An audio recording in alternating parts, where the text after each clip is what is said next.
স্বচ্ছ জলের আয়নায় দেখা মেলে খুঁটিবিহীন আকাশের সুন্দর সৃষ্টিকর্তার নিখুঁত সৃষ্টি।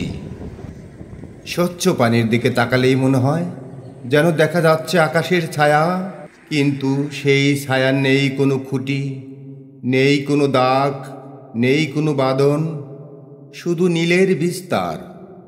এ যেন সৃষ্টিকর্তার সৃষ্টি, নির্ভুল, নিখুঁত এবং অপার রহস্যমতায় ভরা। এই খুঁটিবিহীন আকাশ কেবল প্রকৃতির এক সৌন্দর্য নয়, বরং এটি স্রষ্টার অপরিমেয় জ্ঞান, শক্তি ও শৈলিকতার প্রতিচ্ছবি।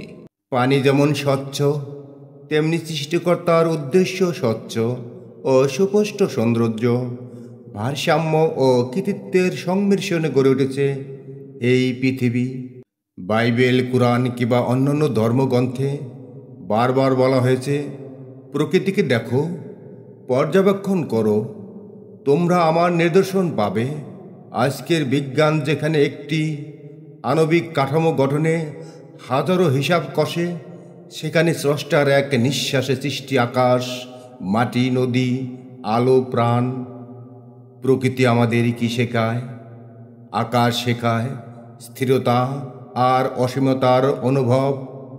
পানি শেখায় স্বচ্ছতা, নর্মতা, গ্রহণযোগ্যতা। গাছ শেখায় শিকড় গেড়ে দাঁড়াতে, ছায়া দিতে। পাহাড় শেখায় দৃঢ়তা, অবিচল থাকা।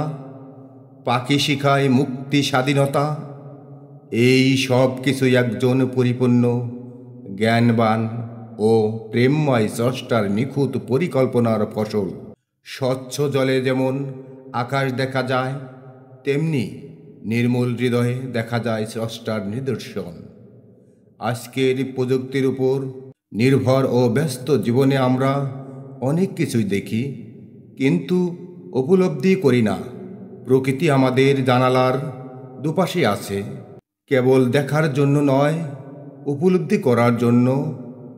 স্রষ্টার প্রশংসা শুধু উপাসনালয়ে নয়, প্রতিটি বৃক্ষে, প্রতিটি জলে, প্রতিটি নিঃশ্বাসে।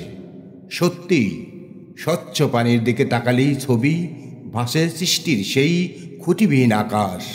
এই আকাশের মতোই বিশাল ও রহস্যময় তার সৃষ্টি।